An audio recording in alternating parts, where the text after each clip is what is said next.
manalangin. Salamat, dakilang Ama, sa lahat-lahat ng kabutihan mo sa iyong bayan.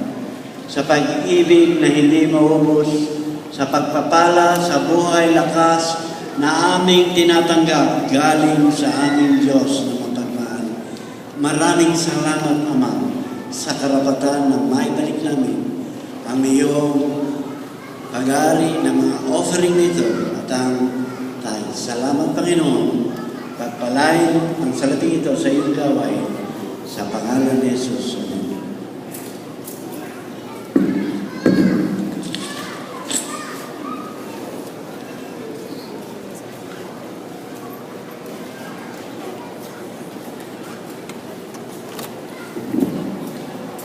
Para po sa ating scripture reading, akong babasahin ang nasa Matthew 15, verse 28, atin pong pakinggan.